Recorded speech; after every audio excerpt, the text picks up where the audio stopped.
Nigeria Now on ONN. We would love to see you connect with us on YouTube because there's no connection between TikTok and YouTube immediately. So if you want to get onto YouTube, you want to, appear on camera on YouTube, we have all the applications to make it happen. Follow us or subscribe to our channel at Nigeria Now on ONN. That is once again at Nigeria Now on ONN. Our YouTube viewers, you are welcome from wherever you are on the surface of the earth. So the same thing goes for those who are on Instagram, LinkedIn, Facebook, and wherever. Feel free to drop us messages as this broadcast, gets underway. There's something, because we are an evidence-based news reporters and analytics on issues bordering on Africa and especially Nigeria. We do everything that we do based on evidence. We don't create reports. We show it the way it is. That's why we are not afraid of speaking the truth. They have kept the whole of Nigeria right now in chains. People cannot actually come out to protest. They say peaceful protest. Are you protesting peacefully for people who are violently violating your rights and your right to life, your right to freedom of speech, your right to freedom of association, your right to freedom of expression, your right to freedom of worship, and your right to self-determination? Yeah, Nigeria is under assault on all fronts because of the tragic mistake that they made. I don't know if I would call it mistake. I feel so sad that what is happening in Nigeria is happening right now. But as a human, I have feelings for them. The problem has been that the Nigerian people don't know ever how to vote. They vote for criminals. They love criminals from their tribes.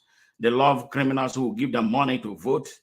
And over the course of so many years, the consequences has multiplied and become so amplified that it's so difficult to attempt to find a solution.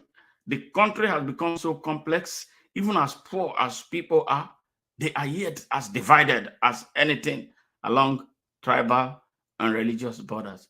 These two things, they never make any country grow. Yes, tribalism does not make any country grow.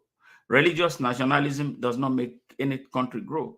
What makes country grow is that the country be put in the hands of competent people, able, competent, courageous, and men and women of character with what it takes to build, utilize, expand, extend, and sustain capacity beyond themselves for the good of the generality of their country and the next generations and generations unborn. This is what Nigeria has been lacking. This is what that bold statement that they have not been able to make. You know what? In the last election, they tried to make a bold statement that they are tired of hating. They are tired of tribalism. They are tired of religious nationalism. But some people, a group of people, less than 10%, 1% of the country's population, who benefit from keeping the people divided, decided to use every means illegally possible to thwart the will of the people. Yes, they succeeded, but I think it is temporary. Now the country is coming crashing. The exchange rate is whack. Insecurity in the country knows no boundaries, as farmers are not able to access their farms to be able to produce food for the country. And when that happens, we see the kind of problem that we are seeing right now in Nigeria. That is why Nigeria is stuck. And then when Nigeria is stuck, it impacts the rest of Africa.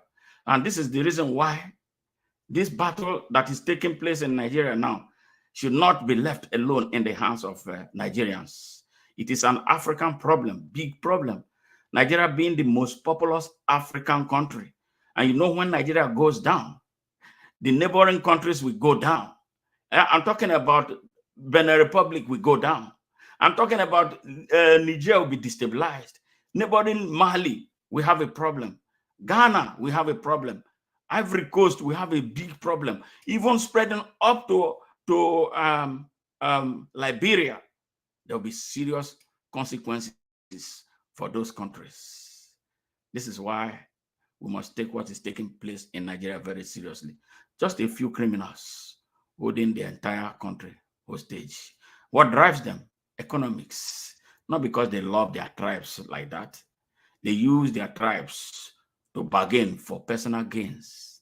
And now that everybody is dying, now that there is hunger in the land, the hunger is not discriminating against the tribes. Yorubas are suffering as much as the people from the Igbo land are suffering, as much as the Hausas are suffering, as much as the Fulanis are suffering, as much as everybody in Nigeria is suffering.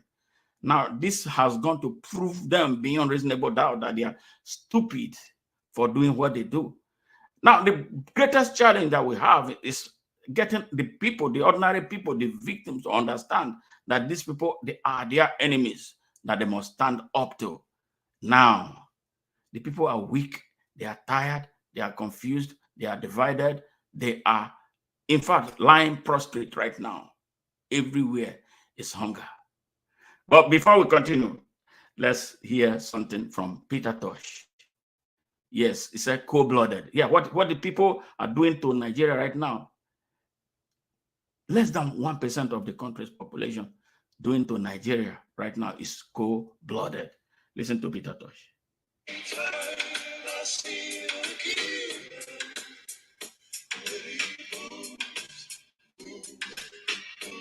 Say after me, sir. I solemnly swear that the evidence I shall give, shall be the truth, the whole truth, and nothing but the truth, So help me God, so help my child. So help me God, so help my child. So help me God, so help my child.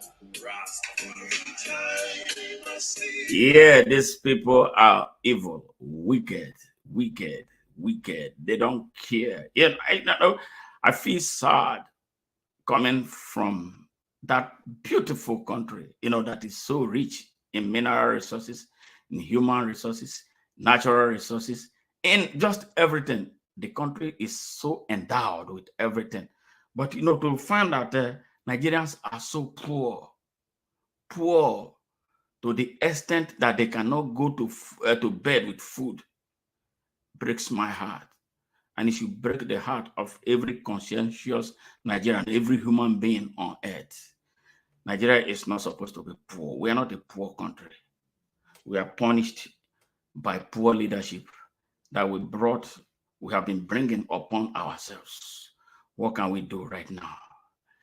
What Nigeria needs right now is a hard reset, not peaceful protests. My people go and protest on the streets, and they are not even the muster the courage to bring about the whole of them. Come out in massive number and sustain it. Don't leave until you get what you want. They will protest one day. You can't fix a protest for 2 days. You protest one day and go. I don't believe in protest. I believe in action. What Nigeria needs now is a revolution, because the people have been pushed beyond the wall. Not protest. Protest for what? Okay, you protest for food. They give you 3 bags of rice. 7 people died so far in a scramble for food.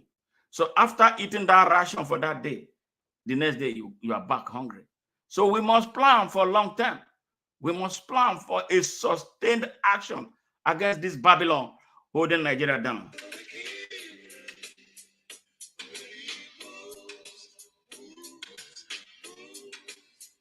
You are brought before this court for having ganja in your possession. Yeah, we do this just to justify what we do, that everything we do is evidence-based, that the truth is what drives us. and we cannot deviate from it. We don't do things because we hate anybody, we hate any tribe, we hate any religion. We do things because we are talking about Nigeria. We don't care about religion, we don't care about tribe. But when you put yourself in the prism of leadership, you come across our radar, we are going to x-ray you and talk about you for who you are. If you are a good person who is delivering services to our people, we are going to give you all the accolade that is deserving. But if you are one of the assholes that's holding our country down, we are going to tell you exactly the way it is. You don't own the country more than us. We are all equal stakeholders. I don't believe that there is anybody, regardless of your status, your stature, your economic, whatever it is, that you are a bigger Nigerian than I am. And this is what our people must understand. The greatest problem of an African, and Nigerian in particular, is that he doesn't know his basic human rights, and that he can assert them and get whatever he wants, and not as a beggar, but as an inalienable citizen of that country. Not guilty. Not guilty, Your Honor. How could one man do such a thing? Yanja. It is totally impossible, Your Honor. I can remember, when I was free to change, to lie. The branch was finally guilty for an accident they could not find. And every time I see Babylon. Yeah, it's time to sink the Babylon in Africa. It's time for us to liberate Nigeria so we can liberate the rest of Africa. Our founding fathers had a vision of one Africa, United States of Africa, with one economy, without borders, with one central bank, with one currency, and one military. And they were so visionary. They saw this vision about 80 years ago, knowing fully well that those from whom they sought independence will come back in another way to come and hijack the continent again. And then this generation of leaders of Africa are all mostly sellouts. They are puppets. They don't care about the continent. They don't care about the people of the continent. They're about to sell us back to our colonial masters, who will come this time not just to colonize, they want to occupy and exterminate all of us. We have a big war in our hands, but a lot of Africans don't understand it. But some of us do understand it.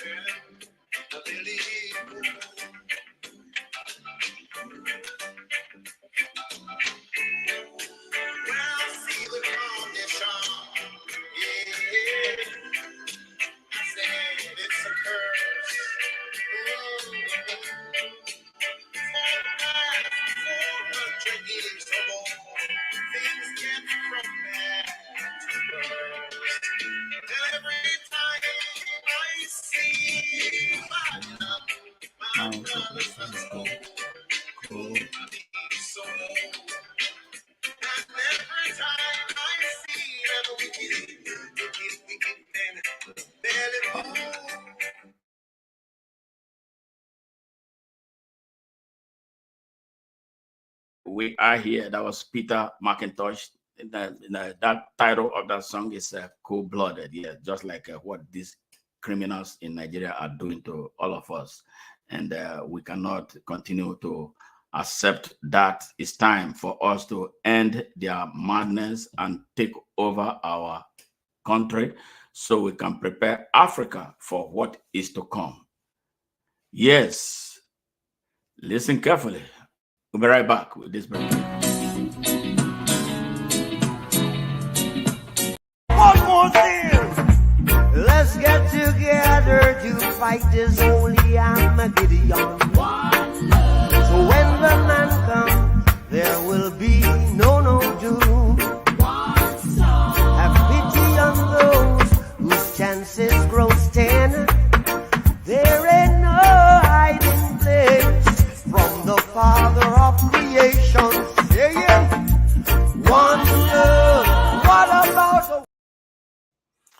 Yes, yes.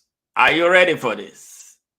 This is a tsunami. Some people are scared. They don't want to hear the truth.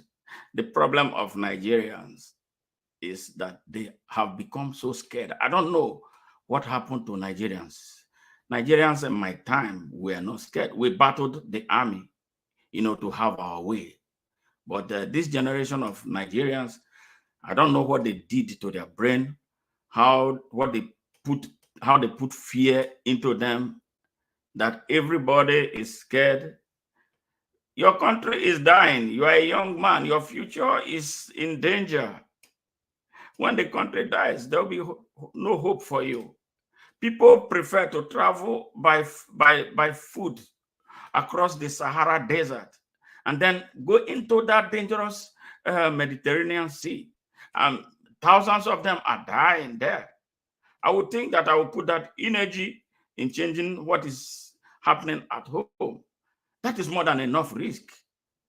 That is more than enough risk. We must do something in Nigeria. This fear is becoming too much. Yes, and that is the thing that we must conquer. And now that is why when they talk about protest, I always have, I don't want to do it because you support it and then tomorrow there's nobody, because I've been through it. I ran for Senate in 2019, went to Nigeria with the intention of creating something.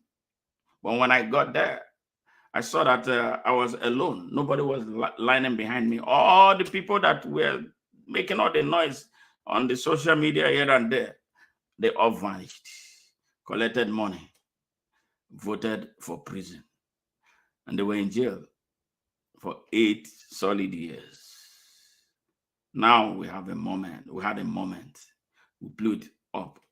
How long are we going to continue to waste opportunities that we have to free ourselves, break the chains around us, around our wrists and our ankles, even on our minds?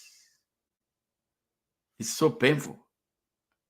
But all hope is not lost. We can make it happen. Listen here.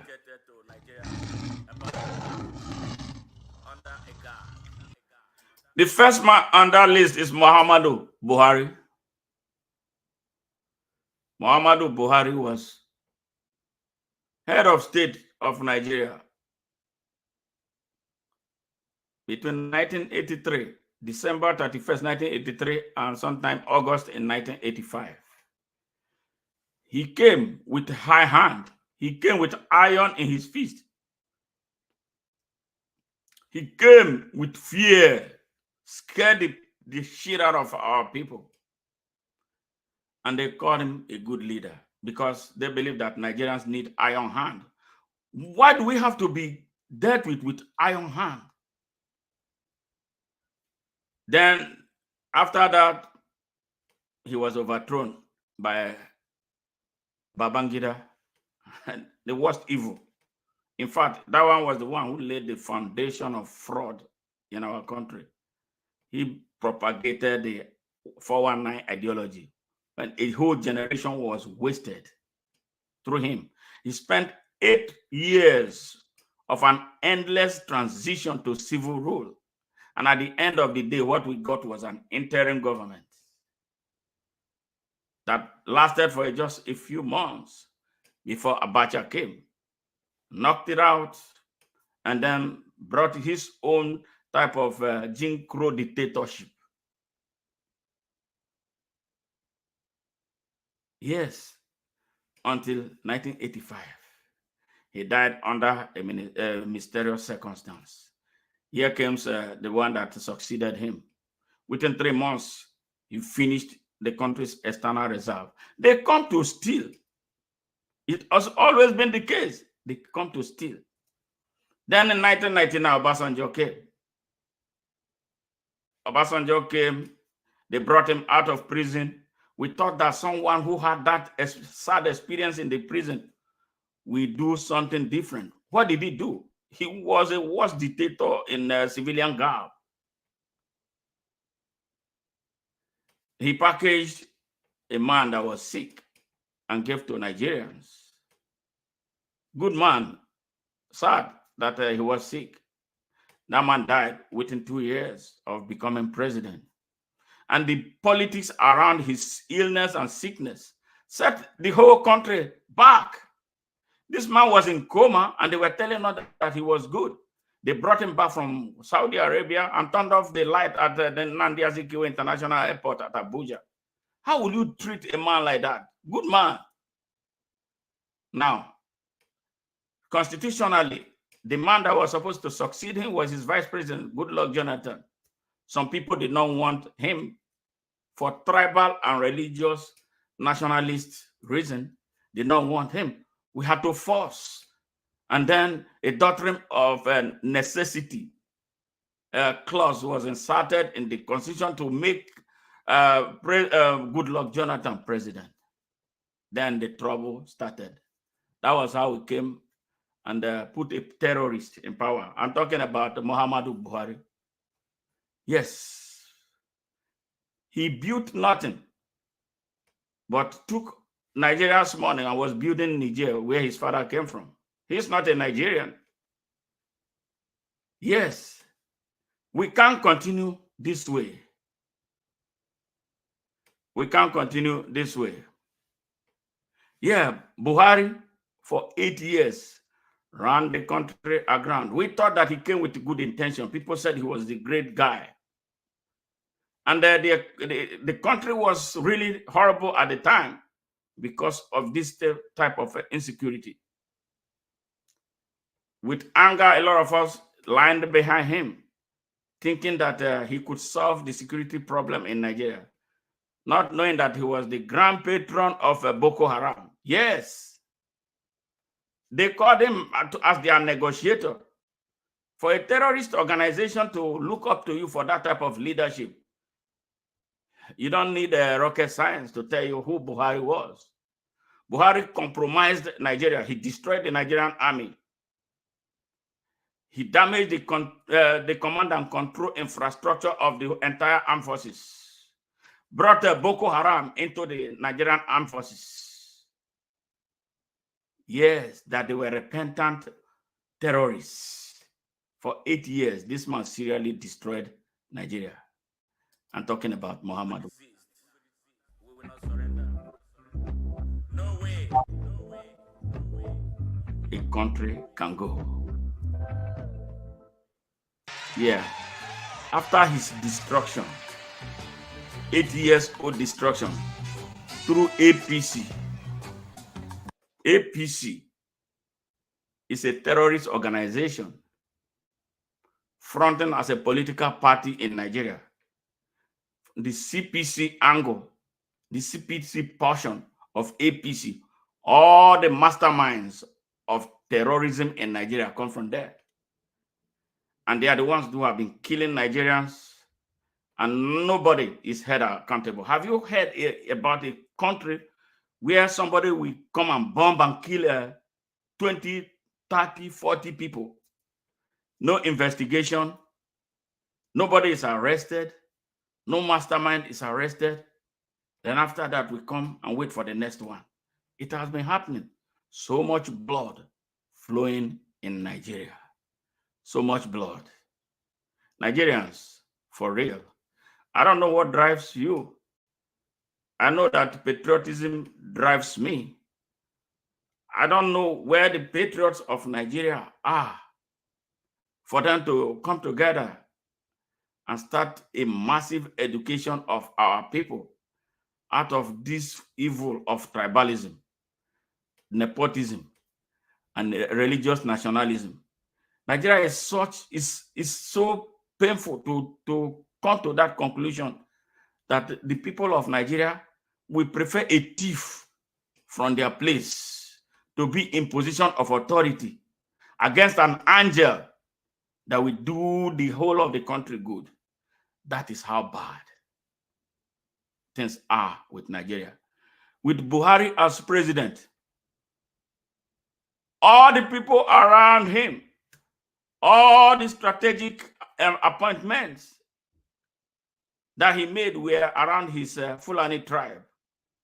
He did not appoint them not because they were the most competent people, because they had an agenda to destroy the country. In a country that has some of the best intellectuals everywhere on earth. People who cannot articulate why they are the ones leading us. That was how we got stuck. Now, at the end of his destructive 8 years, he brought a drug dealer. Yes. A drug dealer. A certificate forger. An identity thief. Called Bola Ahmed Tinubu. Yes. Even his citizenship of Nigeria is controversial. Everything about him has remained controversial. We know perhaps next to nothing about it. He had no classmates. The school he claimed to have attended, the high school he claimed to have attended, was actually non-existent. And where it was existent, those who went to that school said they didn't know him. And then his work experience and his schooling in the United States, Chicago State University, a corrupt university from what I've come to find out now. Horrible, horrible. He stole somebody's identity. He wasn't the one. And then somehow the system, the court system, Nigerian court system, the armed forces, Buhari has helped him take care of the armed forces. The armed forces was the last hope of the people of Nigeria. The service chiefs, all corrupt. What did they do?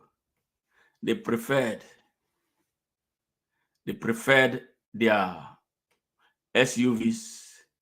They preferred their domestic stuff.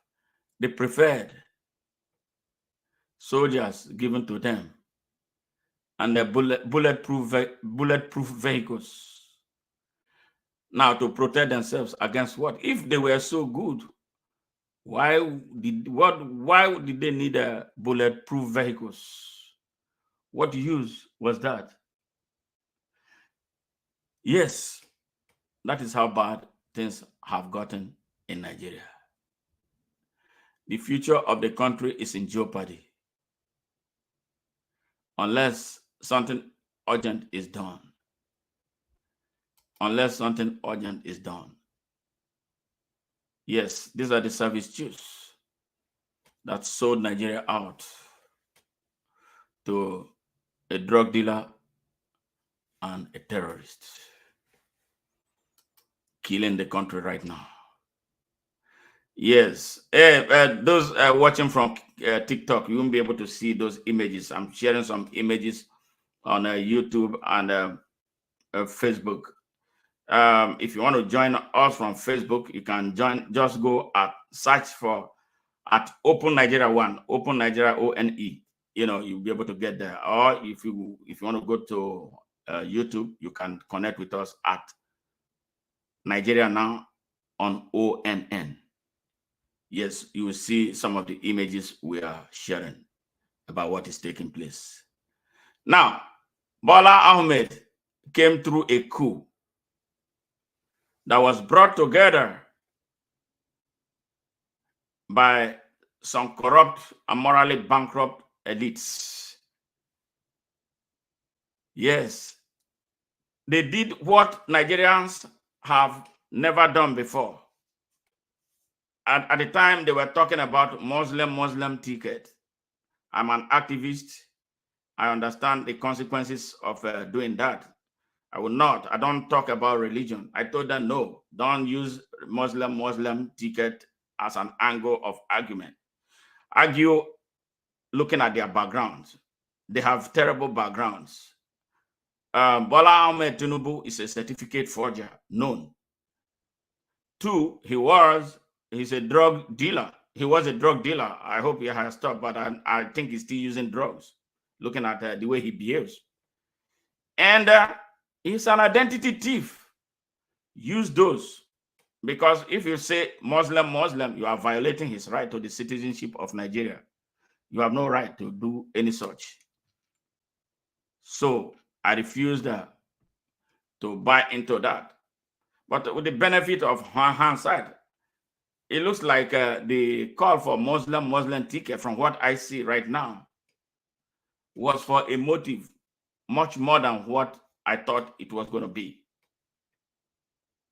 The way they went about it, the way they pushed for it, the emirs and sultan in the north of Nigeria, knowing fully well that this man is a criminal because he has an Islamic name, he's Muslim. El-Rufai came in the open to say that they have built an alliance with the northern Muslims in Nigeria, have built alliance with their counterparts in Yoruba land, that is southwest of Nigeria. And that was what they wanted to do, was to institutionalize Islamic political leadership of Nigeria. And that he had done that for 8 years in Kaduna State as governor. That it would be, Bola Tinubu would be the best to implement it at the center of Nigeria. He said it in a 14-minute video. Yes, El-Rufai said it. Yes. Before we knew what, there was a mass killing at a war, Catholic Church. When it was over, 18 people were murdered. Once again, typical with Nigeria. Nobody was arrested. No mastermind has been apprehended. But the ethnicity of those who did it is well known. Those are the people who have occupied all our forests across Nigeria and farmlands. These people are those who are preventing our farmers from accessing their farms to produce food for the country. And this is the reason, the single reason, there is food insecurity in Nigeria. Now that is undermining the country's national security. Bola Tinubu is clueless. He's looking for a solution between dollar and naira, failing to address the root cause of what is making people hungry in our country. The people, the Hausas in the north, are not able to farm. The people in Benue are not able to farm. The people, even in my hometown, have not been able to go to their farms since October last year. Is that not enough national emergency? Where is the army? The army is only good at chasing poor and innocent protesters on the streets of Nigeria. The army has no business being used in civil issues. They sideline the police. Yes, they prefer to use the army. Constitutionally, the army is not supposed to be seen or heard on the streets of Nigeria. The only time, I live in the United States, the only time you see the army come out is when there is a natural disaster. They bring the army corps of engineers to come and help people in such emergencies, build bridges, emergency bridges. That is all. They don't come with arms and ammunition to kill anyone. But in Africa, in Nigeria, the army is used to do all kinds of dirty, stupid jobs. We are tired. We are tired of that. We are tired of how they abuse our army. And you see the chief of army staff and other defense staff, whatever they call them, service chiefs, they don't even know their jobs. They come out and start making political statements. You are not a politician, but unfortunately, the leaders of Nigeria's armed forces are all politicians. They make political statements. They go to political meetings. They defend government instead of defending the state and the people. They don't understand the difference between a government and the state. They don't owe the government any allegiance. Their allegiance is to the state and the people. But their allegiance, how they do it in Nigeria, is that their allegiance is to the government in power and its drivers, who use them to cut down innocent people like they did at Lekki Toll Gate in 2020. Again, Bola Ahmed Tinubu was behind it, to clear way for his emergence. He has so much blood on his hand. So the Owotin, nobody up to now was arrested. Yes, Nigeria is bleeding. Nigeria is crying. So much tears, so much blood. Who is going to set the people of Nigeria free? These people are monsters. They unleash mayhem on the people. People have lost their right to freedom of expression. The people have lost their right to freedom of expression. The people have lost their right to freedom of association, their right to worship, and their right to self-determination in their own country, where they are not visitors. Another problem in Nigeria is the one they call Ahmed Gumi, the one who says an Islamic scholar. I don't know a true Islamic scholar, a true Muslim. I have a lot of Muslim friends. They are some of the most gentle people I've ever met. They are some of the calmest people I've ever met. So I don't know the type of religious scholars we have in Nigeria. Religious scholars that support terrorism. Religious scholars that speak for terrorists. Religious scholars that mastermind terrorism. Religious scholars that have so much blood in their hands. Religious scholars that preach violence and hate. Religious scholars that preach division. Yes, that is Gumi. It's a big problem in Nigeria. The reason he's a big problem in Nigeria is not like he cannot be touched. If there is a determined leader whose hands are clean, devoid of corruption, and who is not having any sleazy thing to do with them, you can bring him under control. But because they are all involved in shady dealings, they are not able. That is why corruption is bad. When you eat the fruit of corruption, you lose your voice, you lose your potency, you lose your spirituality. Yes, Gumi is one of the big problems Nigeria has. And the people that he preaches to, I don't know who listens to a terrorist, a violent man, preaching. What type of God is he serving?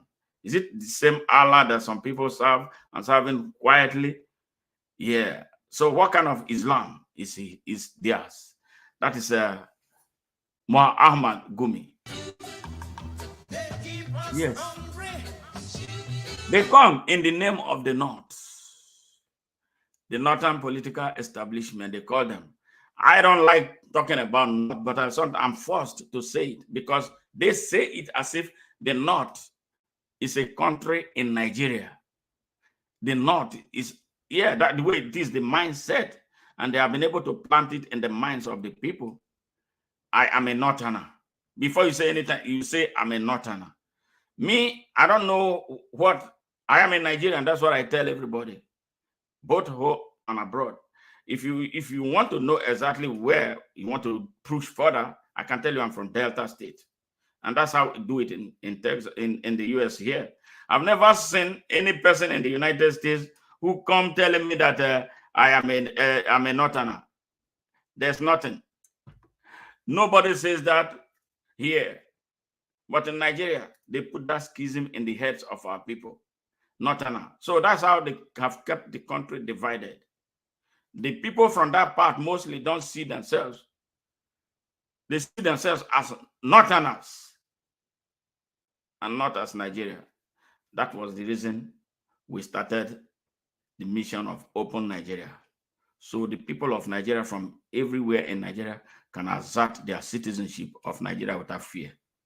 This dichotomy that has existed and created by the white man, for their economic benefit to keep our people divided, is one thing we must defeat in Nigeria. Or we divide the country and everybody goes his way. I feel insulted by anybody calling me a Southerner. I'm not a Southerner, I'm a Nigerian, because I know, coming from that part of Nigeria, there's nothing like Southerner. There's nothing like South. There's nothing, they don't have a Southern political leaders. They have no headquarters, like the North say Kaduna is their headquarters. So they had always had this intention, that I'm talking about the divisive elites, yes, who have held their people in captivity, because they don't want the people of the North and so-called South to unite. They will always have something to tell them, hate, that keeps them divided. Can you call me a kafiri in my country because I am not a Muslim? I don't serve the God you serve? Yeah, they do it. Those are what they do. They mislead their people. They were the reasons. Yeah, they misled their people to line behind this rogue drug dealer and terrorist that is tearing our country apart. They tell that everything about them is Islam. You cannot Islamize politics, because politics is service. Politics is supposed to be driven by competency, ability, excellence, and good content of character. Religion should not come into it. But unfortunately, that is what happens in Nigeria. They tell them, Namune is a Muslim, I'm Muslim, giving your vote. The people, poor people, are not thinking because of the extreme feudalistic oligarchy there. When an emir says one thing, even if it's wrong, everybody will go and do it. That is why they are easily able to recruit them to start killing fellow Nigerians. We need to change that orientation. The people there are not given the right to ask questions. You can't question a sultan. You can't. You can't. You can't question an emir. They're always wrong. Always right, what I mean. You can't question. We can't run a country like that.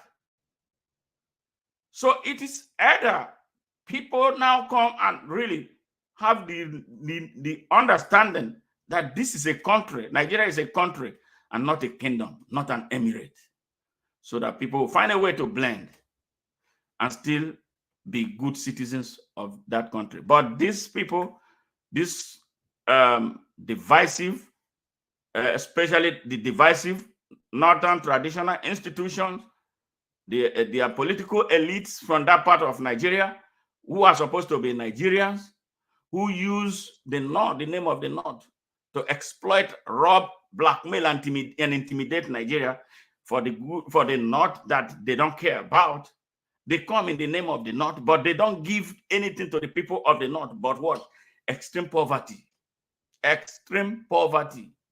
squalor, disease, and further deeper ignorance.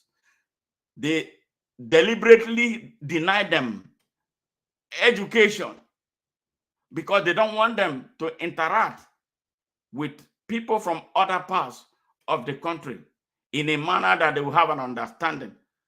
Call, for instance, for a protest in Nigeria.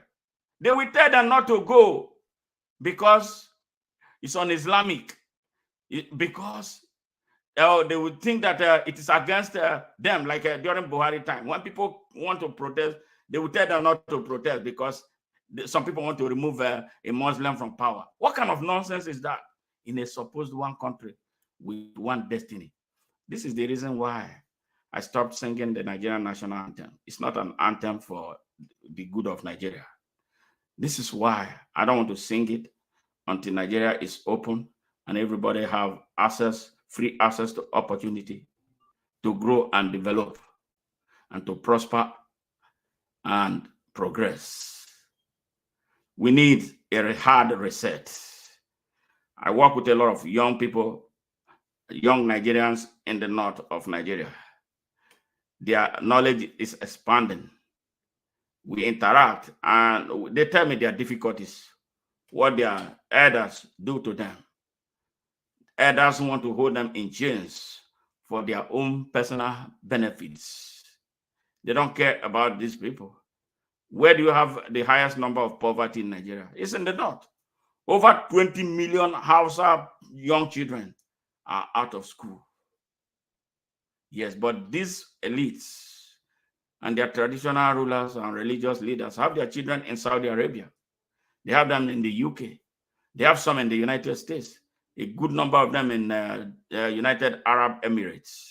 And they are there misleading the people at home. So this is the reason why those people must start asking questions now and rebel against them. If they don't rebel, Nigeria is not going to move any forward, because these people have the chains in their people with which they are setting the country back. We can't continue the country that way. We can't. Yes. They set up a plantation. What can be as bad as a people? For a people to deliberately impose a drug dealer and a terrorist, a mastermind of terrorism on their people. Now, this brings us to the issue of Kashim Shettima. Kashim Shettima is closely associated with Boko Haram. The people of Nigeria know this. The people of goodness, the people of Nigeria know this. The people of Nigeria know this. If there was one thing that could have stopped the election, if not for the drug dealing of Bola Ahmed Tinubu, a terrorist in whose home Kabiru Sokoto was arrested. Kabiru Sokoto was the mastermind of the bombing of the United Nations building in Abuja that killed scores of people. He was arrested in Kashim Shettima's house. Yes, he was arrested in Kashim Shettima's house. Nigerians went and put a terrorist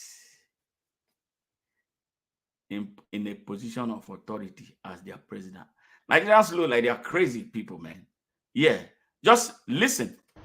Especially as it concerns security. You must have an enabling environment in order to do anything. So you cannot take someone that is virtually senile and another person that has been associated on several occasions with funding terrorism. That is Kashim Shettima. Kashim Shettima, we should not forget Kabiru Sokoto. Kabiru Sokoto was one of the most wanted terrorists, and he was found and arrested in his house. Let us understand and let us not forget, this terrorism, this banditry, this carnage is not just happening by mistake. It's a multi-billion-dollar industry. A multi-billion-dollar industry. Shettima, yes.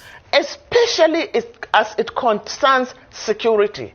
You must have an enabling environment in order to do anything.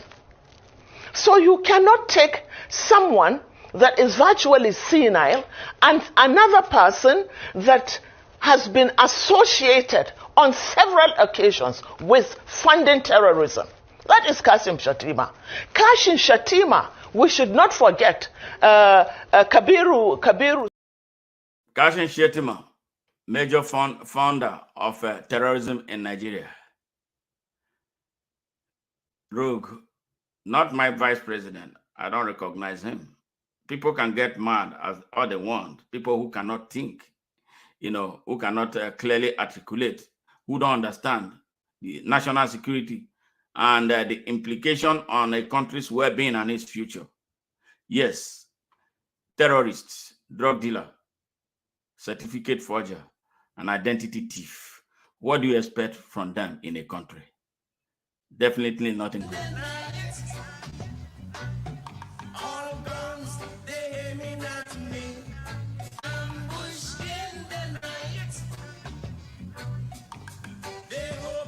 Fire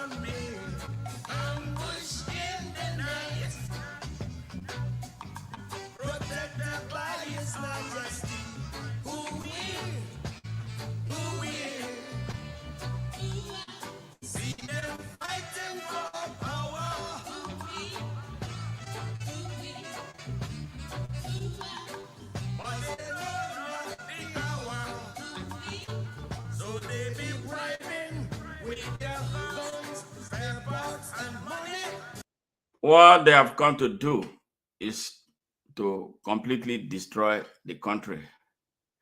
And those who drive this have a mission. And their mission is to overrun Nigeria.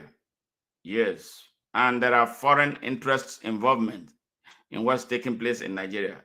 So they want to violently run Nigerians out of their country and to take it.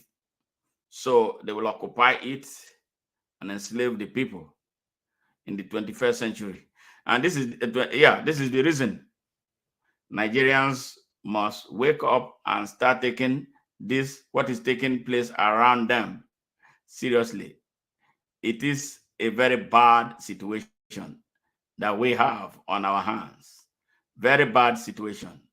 The chairman of APC, Ganduje, ex-governor of Kano State, caught on camera stuffing bribe money. Yeah, Gandola, that's why they call him Gandola, stuffing bribe money in his pocket. Yes. Sadly, is the national chairman of the APC, the ruling party. People of Nigeria, the people of Africa, what do you expect of these brigands? You expect any good to come out of this? No. Nothing good comes out of Babylon. Ex-governor of Zamfara State, Dr. Bello Matawale, he stole over 50 brand new sports utility vehicles and buried them. Yes, he buried them underground. And this man was housing bandits in the government house in Zamfara. Yes, this man. And you know what? Nigerians, if you don't know, Africans and the people of the world, especially those whose government are supporting this evil. This man, Bello Matawale, today is Nigeria's defense minister. Nigeria's defense minister. How would you make somebody who funds terrorism the defense minister of your country and expect that country to be safe and secure? And Nigerians are going to sleep over it. They don't react. They don't understand the national security implication of what is taking place. A man tied to terrorism. Nigeria is finished. Yes, those are the people leading Nigeria. These are the people leading Nigeria. Yeah, we talked about the four ex-service chiefs who collected 4 bullet vehicles, 20 domestic aids, and 36 soldiers. Yes, the most unpatriotic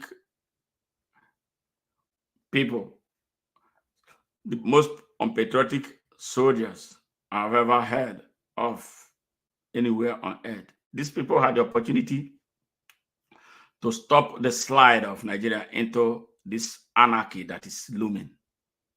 But no, they did a direct opposite for their personal benefits, and then left the people of Nigeria, insecure and unsafe. It's something to be worried about. Abubakar Malami, yes, the worst attorney general Nigeria has ever had.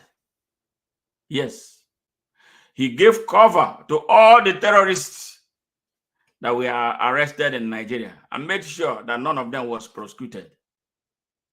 Yes, under their evil administration of Buhari, Boko Haram stormed the Kuje prison in Abuja, freed all of its members that were awaiting trial in a 3-hour operations. No army, no police, no DSS, no no nothing, came to challenge them. For 3 hours, they operated. And they carted away their members that were awaiting trial. It was after that the police, the army, the DSS started showing up. What a country. Is that a country? You still think you are safe? Issa Pantami, who was, Nigeria was alerted by US security agencies about this man. They know that he had connection to terrorism. He was minister for 8 years under Buhari. They say digital economy minister. I don't even, up to now, I've not seen any impact that he made. He was there for some reason. That's why those people who use NIN, I pray that your NIN will not be compromised. I feel so worried. He was the one who was implementing the NIN thing. Yes, after with which they recruited mercenaries from across West Africa as citizens of Nigeria to compromise our country's national security. Nigerians, you are in for something sinister, but you don't understand. You don't understand what is taking place. Yes, that is how bad it is for Nigeria. So all the people they have positioned themselves to compromise the country. Yes, they have compromised our country. Now, when the chips were down, look at the rogue judges. Paid up front to subvert the wish of the people of Nigeria in an election that was going to change the political landscape of Nigeria. They sat there and thwarted the destiny of their fatherland. So sad. Here comes this. Yusuf Bichi, the director of DSS, another one of them. He was supposed to know. He knows what happened. He cannot say that he didn't know what happened in Abuja, in Kuje prison. When terrorists came, stormed the place, carted away prisoners. DSS director. We didn't hear any arrest. No arrest was made. No mastermind was held accountable. If it was in some countries, serious countries, he would be arrested and dismissed from service, investigated and prosecuted according to the laws of the land. As we speak, he is still the one in charge of DSS, selectively hounding people. Yes, people who are enemies, people who prevented the fraud, who tried to stand in the way of the fraud that brought Bola Ahmed Tinubu in power. This is how horrible Nigeria has gotten. Yes, so if you are from his place, and especially from the north of Nigeria, where farmers are being prevented from going to their farms to produce food for which they will sell to improve their own personal family economies. This is the man you should be holding responsible for that. The people in the north, Nigerians in the north, for real, you need to step up your games.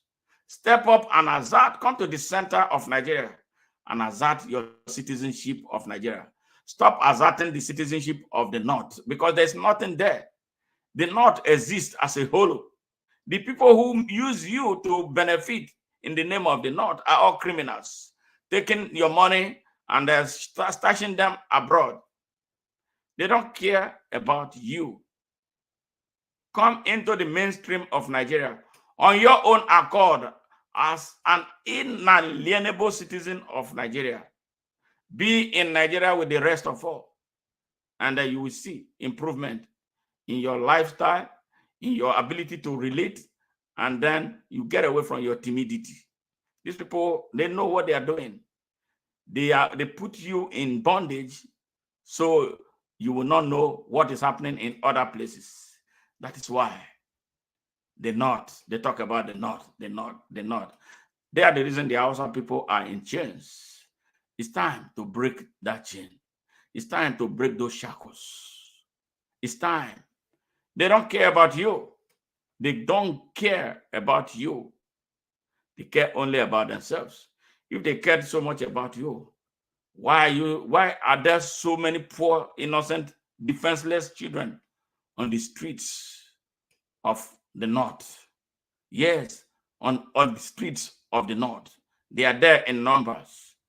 Why? How come is it that they are not able to address the problem of children on the streets of the North, children who are supposed to be in school? Why is it that they are not able to give them forms and structures?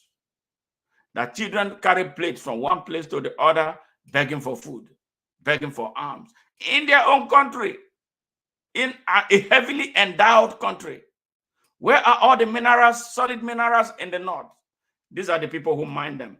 All these people you see that call themselves Northern elite, majority of them are involved with illegal mining. Yeah, they mine what is in the North, but they don't bring it to the national coffers for all of us to share. But they share the oil from my Niger Delta. Nigeria has to change how business is done. They are the reason you see all the violence you hear in Zamfara, Kebbi, and all that over gold mine. The gold in Zamfara alone is much more than what is in Ghana. But they are mining it illegally. There's no Nigerian present there. But we have NMPC. You know, in NMPC, they put them there in charge of NMPC. This bullshit has to come to an end. And that is the reason why Nigerians, I'm telling you, Nigerians from everywhere, you must stand up. Stand up beyond this protest. Your peaceful protest is not going to take you anywhere. These guys don't care about peace. You know, whenever you go to this protest, they laugh at you. They say, okay, now like this, then go do finish now, then go enter house. And true. When I do finish and I go enter house, nothing happens. They make you promises that are never fulfilled. Yes, these are the people. Sad. So sad. Yes, Nigeria is under siege on all fronts. Siege in the army. Yes, the army, the command and control infrastructure is gone. Siege in the judiciary. Siege in the National Assembly. Siege just everywhere on the same poor people. Yes. Kaduna-based Islamic scholar Ahmed Gumi, you know, his provocative statement, not because I care, but there are some people who care, have said that Christians cannot be trusted with the security in Nigeria. Christians cannot be trusted with security in Nigeria. Why are we talking about Christians? Why are we not talking about Nigerians? So why this religious nationalism? Okay, now he has said it. Who are those people, unfortunately, illegally in charge of Nigeria today? Bola Ahmed Tinubu is a Muslim. Kashim Shettima is a Muslim. Bello Matawale, defense minister, rogue defense minister, is a Muslim. Army chief of staff is a Muslim. And a host of others. And the country has become a battlefront, a war zone. Great.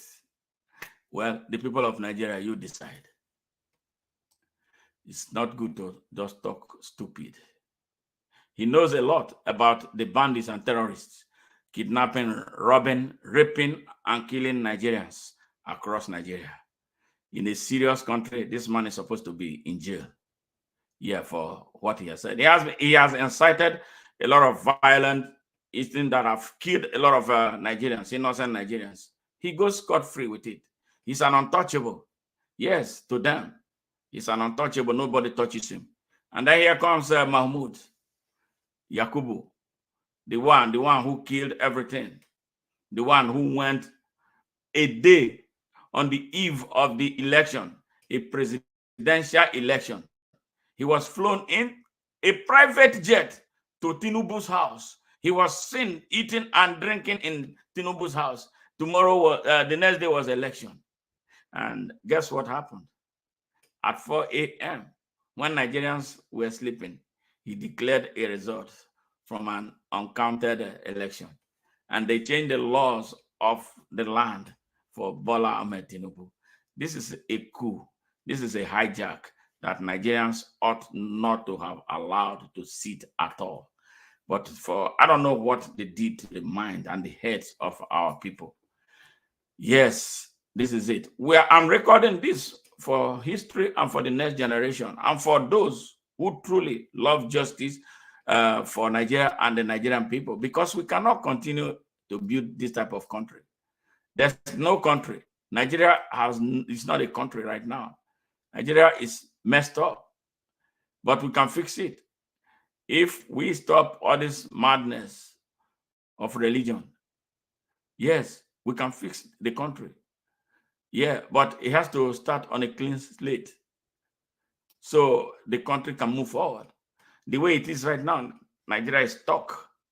Nigeria is stuck not because we lack the resources to make it the greatest country on earth. Nigeria is stuck because we lack men of integrity. Nigeria is stuck because we lack men who can speak the truth. The leadership of Nigeria at all levels and in all sectors is morally bankrupt. Yes, corrupt and morally bankrupt. We celebrate corrupt men. We celebrate corruption. We eat and drink corruption. Even the corruption now is no longer just for the elites. It has become, the poor is corrupt now in Nigeria.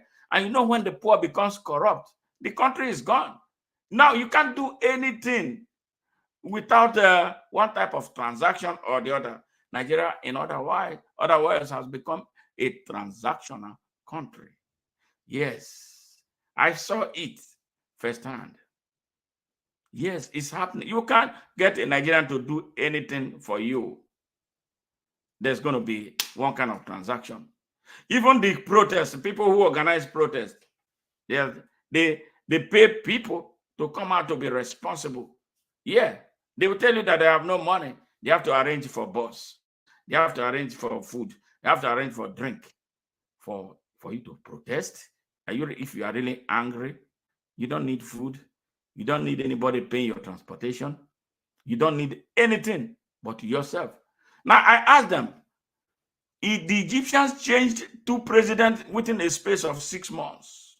People rode bicycle from Alexandria because of a national cause, because of that burning desire for them to effect a change. No, in Nigeria, somebody has to be paid to go to a protest ground. Somebody has to be transported. Somebody has to be bought food. Yes, everything about Nigeria, for the most part, is money, money, money, money, money. Look at their country. That is why we are where we are. Now here comes Sirika, Hadi Sirika, ex-minister of aviation. Big liar. This man committed the biggest aviation fraud ever in Nigeria, involving billions of naira. When he went to Ethiopia and painted an Ethiopia airliner in Nigerian colors, brought it back to Nigeria for commissioning. And they commissioned it. They commissioned it. People popped champagne for something that does not exist. They call Air Nigeria. People were celebrating. Where is Air Nigeria? Where is Air Nigeria? And you know what? Sirika has built a lot of estates. He's walking free on the streets of Nigeria because he belongs to that tribe that nobody can touch. And those who made an alliance with Bola Ahmed Tinubu. Bola Ahmed Tinubu has been holding a MFL, for as soon as he came into office. Yes.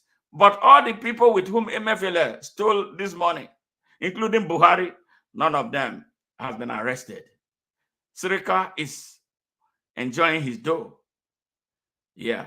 Nigerians, is anybody telling you that you need a hard reset? You are a Fulani, you are Hausa, you are Yoruba, you are Igbo. You must understand that what these people are doing negatively impact you, impact your children, impact their future, and the goodness of Nigeria, the good of Nigeria. It's not about the tribal thing. How many Fulanis is Sirika sponsoring outside Nigeria to go to animal husbandry school? What they do, they tell them, they keep them in the bush. How will the people keep their people in the bush in the 21st century? Animal husbandry has changed. People are now raising cattle in the ranches. These criminal elites, driven by tribal nationalism and the hypocrisy of Islam, will not look for any way to advance a better cause for their people. They set them out to create confusion across the country. They are still talking about 1800 grazing routes in the 21st century. That's bullshit. Yes. These are the people. They live in opulence, but put their people in prison, put their people in the forest. Who is living in the forest in the 21st century? Who is living in the forest in the 21st century? For goodness sake. Nobody. Only in Nigeria. Something got to snap. Something got to snap. Here's another one. This wicked lunatic and religious bigot driven by hate and extreme hypocrisy and others like him must never ever be given access to leadership in this country. This is the most dangerous of them. El-Rufai. Yes. He's a jihadist. He's behind a lot of the things. He will come and talk so articulately, but he has exposed himself so badly. So badly. This guy is a leper that nobody should be allow him near him. He's not a good person. But those are the people who are making rules, making laws, directing this destiny of Nigeria. And the people of Nigeria are sleeping, praying. Stop praying. This one does not require prayer. It requires action beyond prayer. God is not going to listen to your prayer after he gave you dominion to reject what you don't want. We don't want this. Here comes this one, Mili Kyari. Yes, Mili Kyari, NNPC managing director for throughout Buhari's administration. And he's still, NNPC has been running at a loss. Nigeria is funding NNPC that is not making profits. What is he waiting for? Why is he still in position? Just to tell you something sinister. They keep them as the last man, a gatekeeper for them to continue their evil in Nigeria. Yes, this is just what is happening. Otherwise, for all the fraud that he's supposed to be, let me not judge him right away, but a lot of fraud have been tied to him. He needs to explain why NNPC has not been making money, regardless of all the oil that they've been selling, regardless of all the high cost of buying crude oil. Why is Nigeria not having a functional refinery? All the 4 refineries under him grounded. And that reminds me, Bola Ahmed Tinubu said he went to Saudi Arabia with over 1,500 people, the biggest. Not even when Mansa Musa went to Saudi Arabia that he took that number of entourage. He went there. They said that they had struck a deal that Saudi Arabia is going to come and be managing, refurbish the Nigerian refinery. Now, where's the refinery? I want somebody to tell me if the refineries in Port Harcourt, Warri, and Kaduna are already working. Nigerians, you are in a one chance business. All right.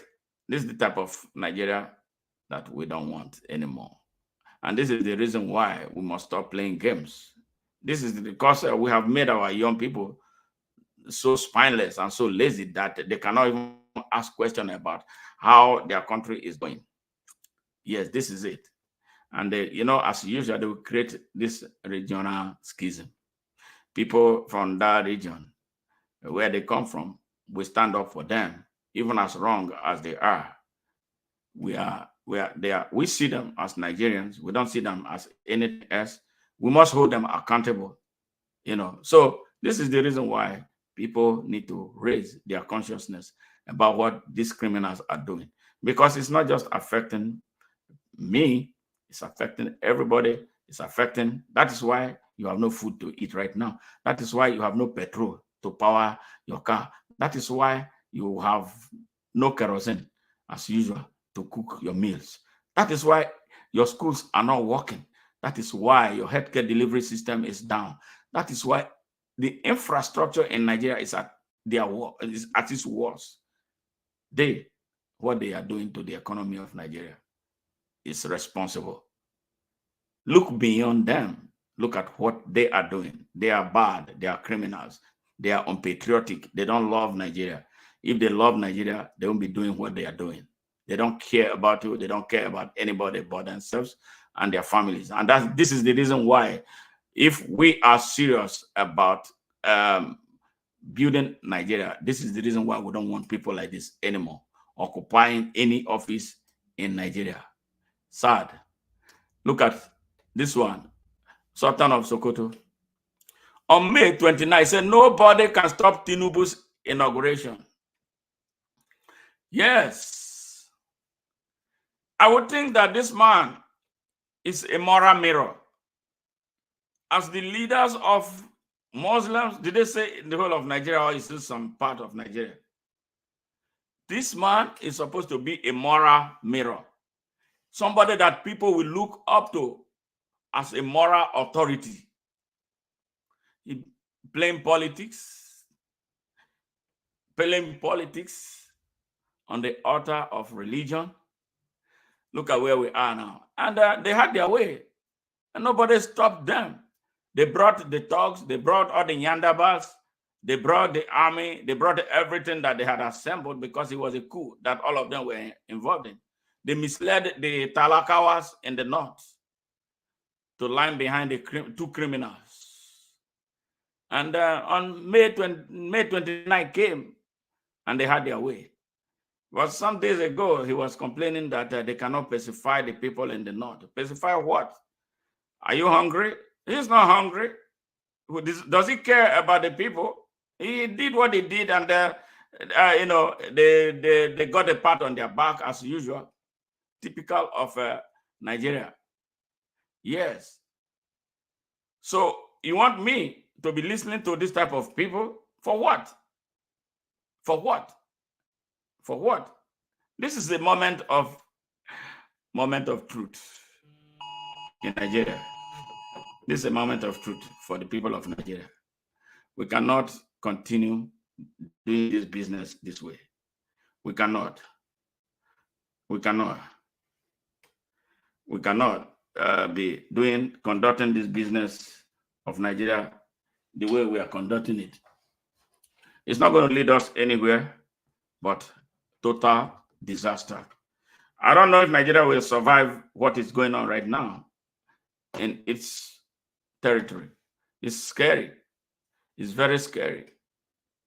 Very, very scary. So there's no truth anymore in the country. You don't find men of truth anymore. Religion is politics. Religion is everything. Look at them. This is another one. 5 Yoruba Obas have been killed so far by jihadists.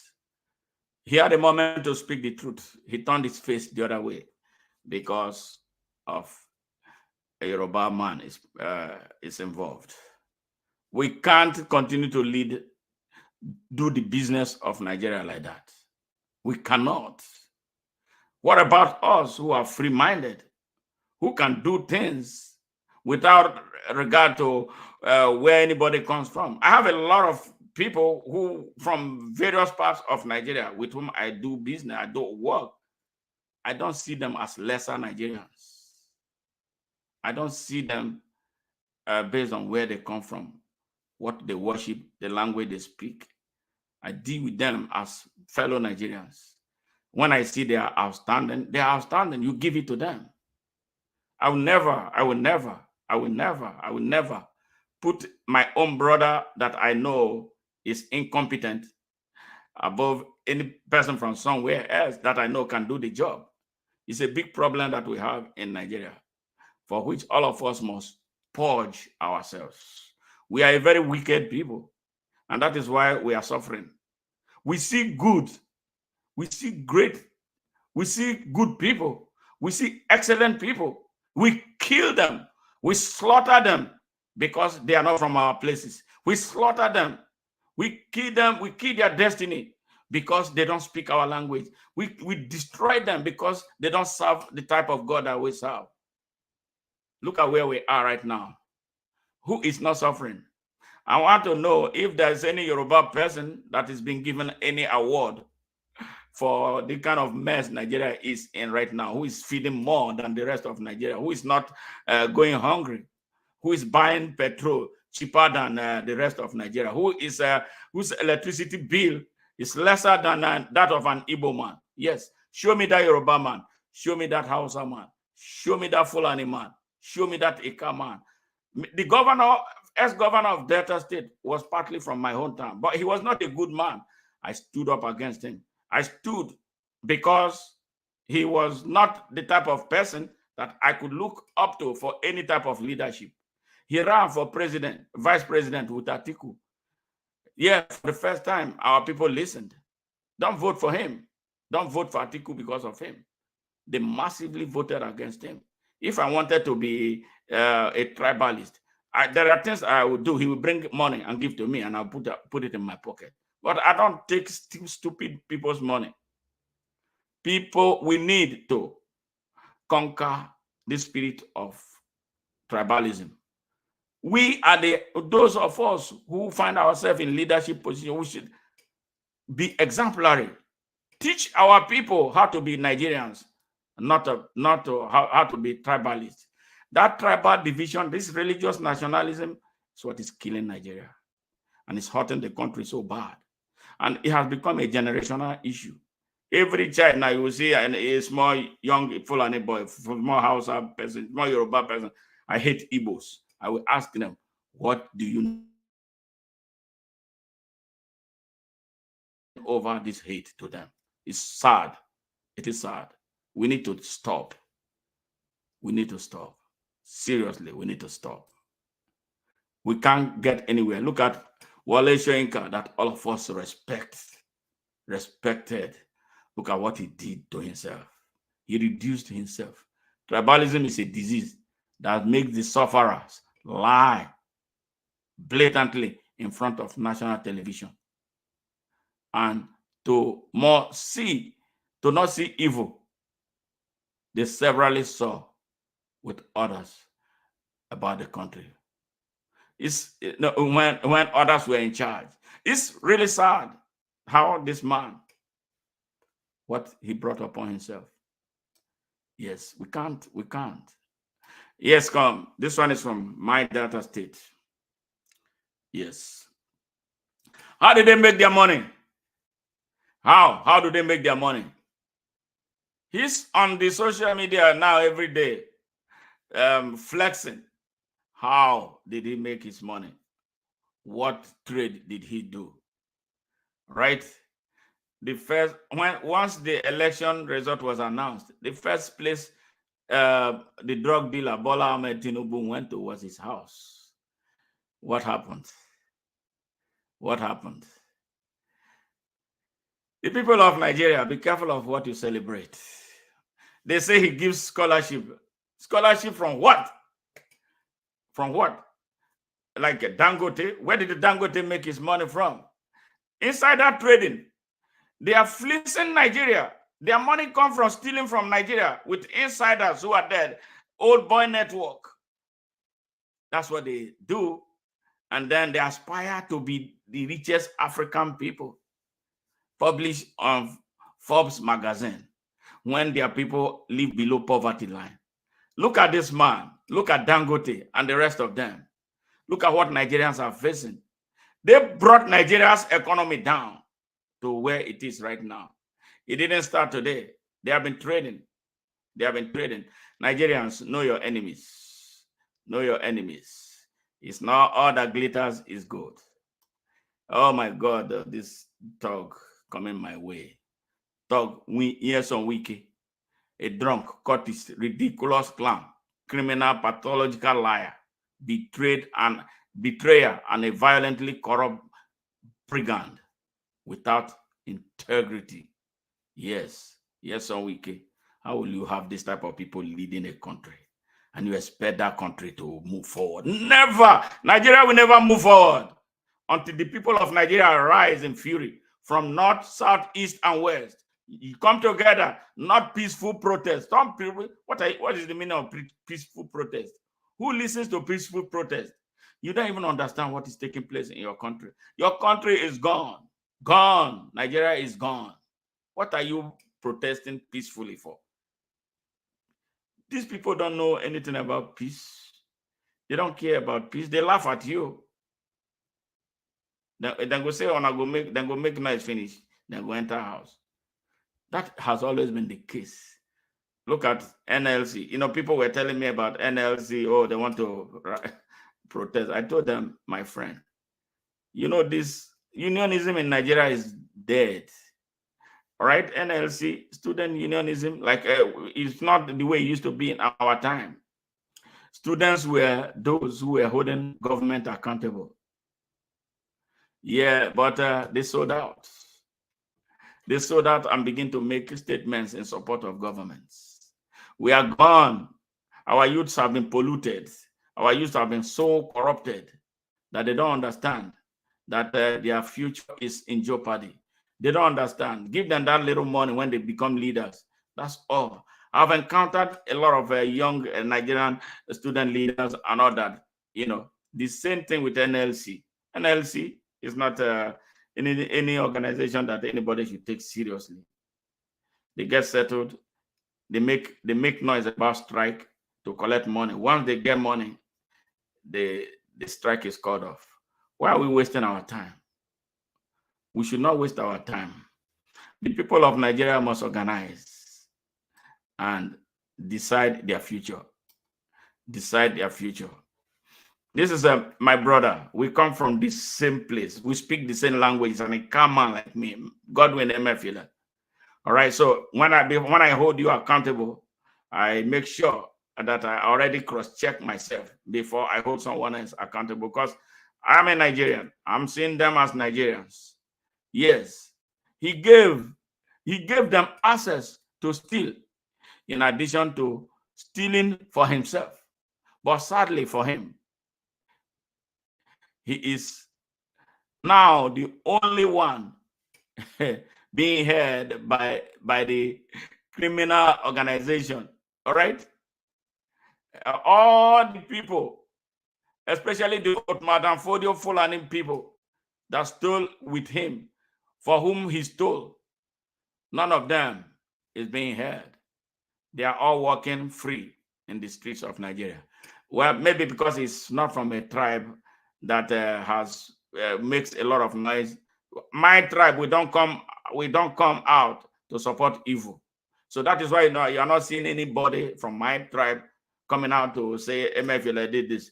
The only reason why I come out for him is because the person who is arresting and trying and prosecuting him is a criminal himself. Bola Ahmed has no moral high ground to stand up to prosecute anyone. But this is Nigeria. Selective prosecution. A criminal prosecuting criminal. It's a nice porridge. Yeah, that's the thing. And DSS director, who has been arresting him every second, is a criminal himself. Yeah, Boko Haram. He could not account for what happened to Kuje prison. And then here comes Nigerians are so gullible, they forget, they are not forceful, they don't understand their rights, they don't want to assert it. Anywhere you push them, they go. Then the corrupt one, any small money you give to them, they lose their mind. And then forget, they don't understand they have a country to build, that Nigeria is their mother, that they must take care of. But they are neglecting the country. Nigeria is our mother. Nigeria is our mother. It's only a bad son that rapes his mother. Only a bad son. Only a bad son. Many Nigerians are bad children. That's why they are neglecting that motherland. Rich, beautiful motherland. They wreck it without looking back. It not concern me. But it concerns everybody now. See, the country is about to go down, crashing. Now you understand. You go and ask the people in Somalia how far. And that for 40 years, Somalia have not had a government. And this is what you want to bring upon Nigeria. What this thing you are running away from today, you're going to be begging, to ask for what to do to bring Nigeria back to where it was before. It's left for you to take action. It is left for you to take action.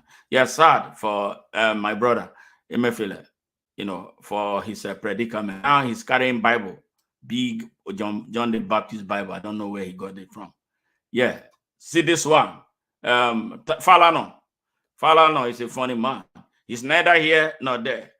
He was the first person to go visit this criminal at the Aso Rock. The same person who was speaking against the Nigerian system. God have mercy. Yes. How can Nigeria move forward with hypocrites and tribal nationalists as defenders of human rights?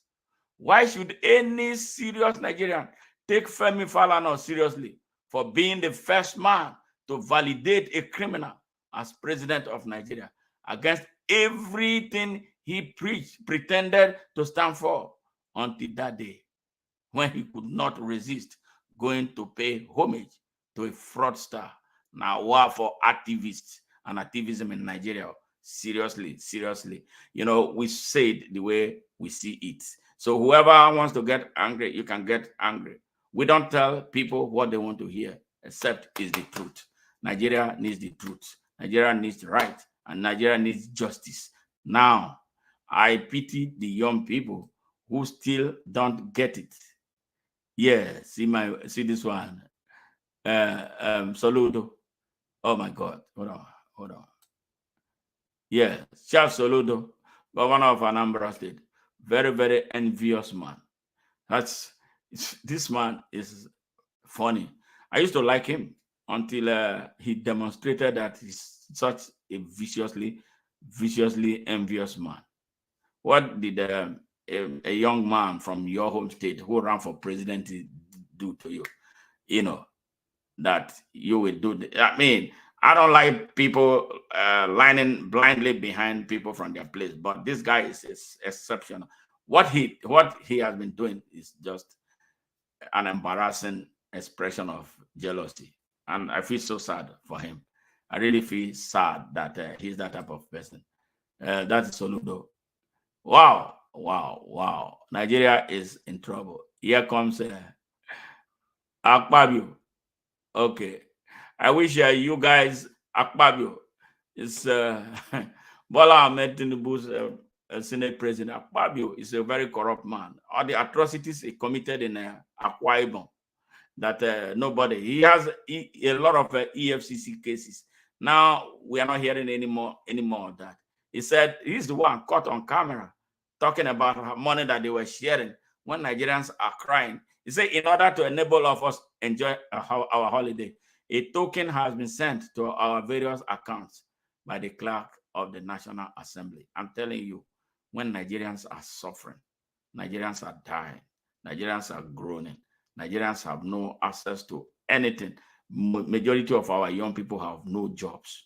These people appropriated 160 million naira each to themselves to purchase a sport utility vehicle in each in a country that has no roads. And when one of the senators was taken up on it, he said they needed those type of vehicles in order to be able to perform some of their oversight functions that require them to travel.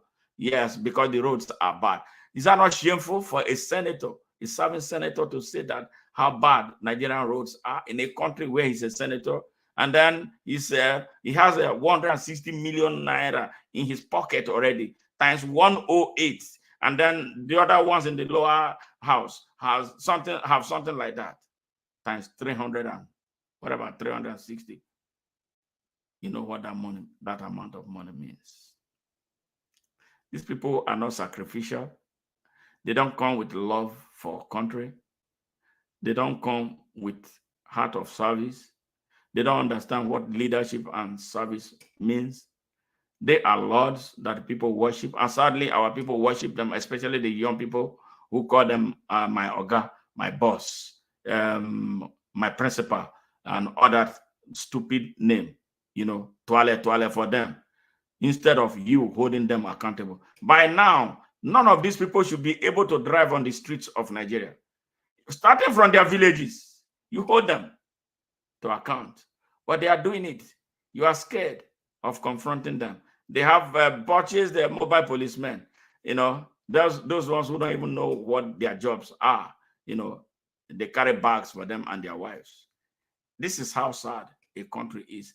Nigeria needs to be demolished for rebuilding. Nigeria needs to be demolished for rebuilding. If we cannot continue to build on this stupid foundation, it's going to collapse. It's not going to go anywhere. The signs are all that there. The country, whether people protest or not, one day the country is going to cave in on its own, because you cannot continue to take and take and take and take and take without replenishing. They have borrowed the country into stupor. A time will come that everything will dry up. Maybe that is when Nigerians will wake up. You're suffering, like I say, on a never suffer rich. That is why you keep adjusting. Yeah, you guys need to suffer more. If this is what you are going through now is not enough for you to come and really hold these people roundly accountable. Stop them from traveling. Stop them anywhere you see them. You tell them that you are the one that sent them to represent you. Account to us what you have done with all the earmarks you have collected. Nigerians, wake up. Wake up. Why are you afraid? Things are already worse for you. Why is a man that is on the canvas afraid of falling further? What is it? People go die. It's like me, I tell people send me messages, what I'm saying is dangerous and that. They will kill you. Kill me for what? Am I afraid of death? No, for speaking the truth. I would prefer to die speaking the truth than kneeling down begging anyone. Never. I don't take anything from them. I never ask anything from them. They don't have anything to give to me. I will never approach them for anything. Nigerians, listen to the voice of reason. Listen to the voice of reason. Listen, seriously, listen to the voice of reason. There's Akbabu. Let me play this. I wish you on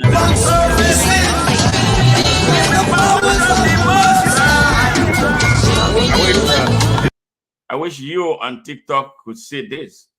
So you see Akbabu's birthday party and then cry. Let me get let me see. Yeah, you will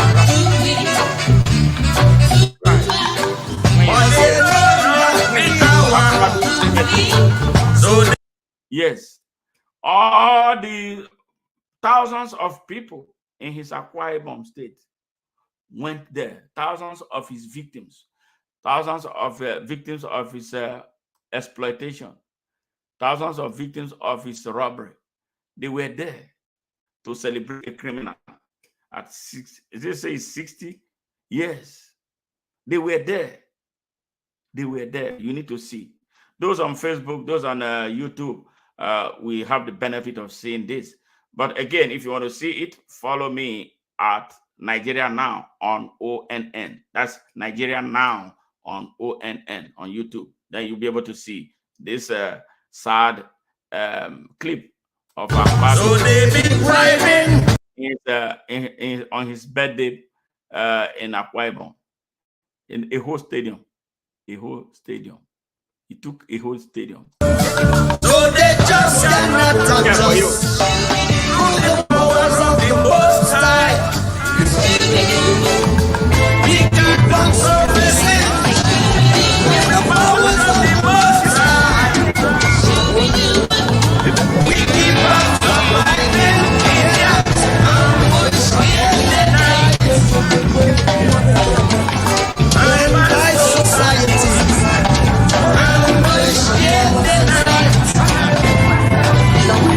They trying to conquer me.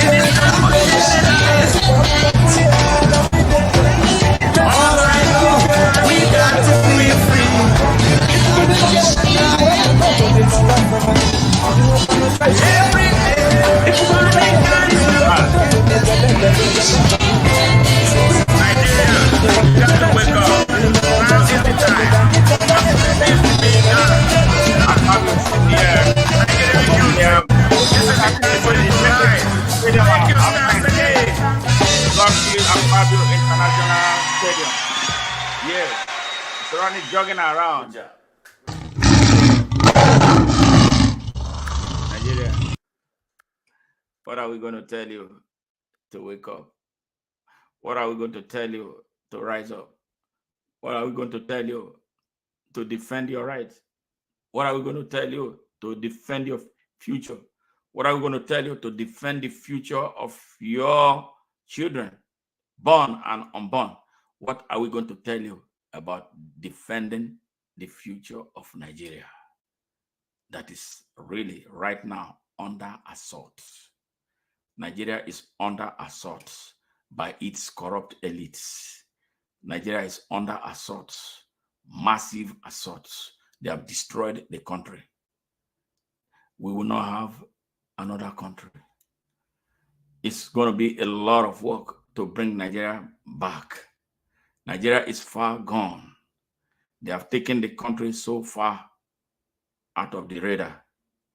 Nigeria is a crashed plane being sought after. We don't even know where the wreckages are. That is how sad the situation of Nigeria is. Nigerian youths, I love you guys. That is why I always speak to you, speak to your conscience. Do more than you are doing right now. Do more. Freedom does not come free. It comes with sacrifices. Freedom is not a one-day business, especially with the way things are in the country. I'm talking to the youths in the whole of the country, east, west, north, and south. Nigerians, get up and stand up, please, in your best interest. Some of us do what we are doing seriously out of love for country, not because we want anything. I live in the US.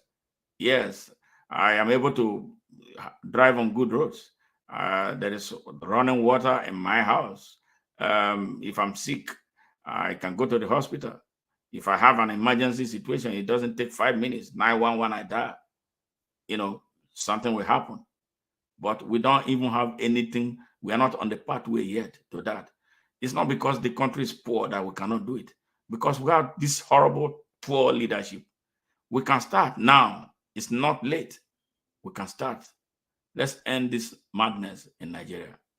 It's just too much. He has made us look like a very ridiculous and irresponsible people. That's how the rest of the world looks at us now. The world looks at us as an irresponsible people. Yeah, Nigerians. I am telling you, I have friends. They will tell me what's wrong with you, Nigerians. You can't stand up and retake your country. Yes, they tell me. I feel sad, but I have to tell them how much I am doing to wake the people up. Yes, who are doing this to us? Just a few people who don't care about anything but about themselves. Who don't care, who don't know anything about leadership, who don't care about anything about public service, who don't care about the future. Any country that does not care about its young people, its children and women, its elderly, is not fit to be a country. Nigeria is not fit to be a country right now. I want to remain short of calling for the recolonization of Nigeria, But that would be most idiotic and unfair and unpatriotic to me. We can make this thing happen. We have the people with the requisite intellect to make it happen. It is we who enable these criminals to become the monsters that they are right now.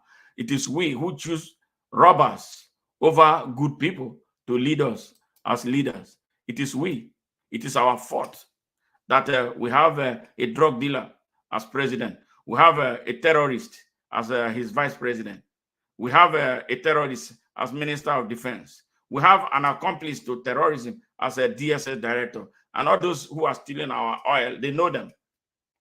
This is ridiculous. This is scandalously ridiculous for a people and a country. Nigeria, where do we go from here?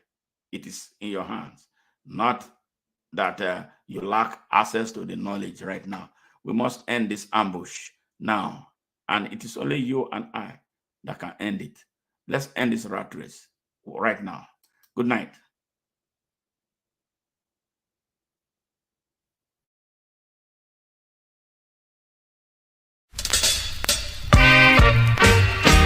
Hey! Yeah, the sound. Hey! Oh, what a rat race! Oh, what a rat race! Oh, what a rat race! This is a rat race! Rat race! Some are lawful, some are bastard, some are jacket. Oh, what a rat race! Rat race. Some are Gagan, some are hooligan, some are guinea gaga. In this fair rat race, I'm singing, yeah, when the cat's away, the mice we play. Political violence for your city, yeah. Don't involve Rasta in your say, I'm saying Rasta don't work for no imperialist. Rat race, rat race, rat race, rat race. I'm saying when you think it's peace and safety, a sudden destruction, boom! Collective security for security, yeah. Don't forget your history, Africa. Know your destiny in the abundance of water. The food is tasty. Rat race, rat race, rat race. Rade, oh, what a disgrace to see the human race in a rat race. You got a horse race, you got a dog race, you got a human race, but this is a rat race. Hey! Africa unite our country in this Bola Nigeria deadly. Don't waste time now. Hey, hey, how much? I remember Thomas Sankara. Here is a country. Emperor Haile Selassie. Here. Citizen. Hey, went into the hollow chamber of the cell and carted away the symbol of the National Assembly. And what type of example is that? Here is a country where the government allegedly spent 600 billion feeding students at home, students who were on lockdown, and nobody is raising a finger. How on earth do we have a country that cannot cater to its use?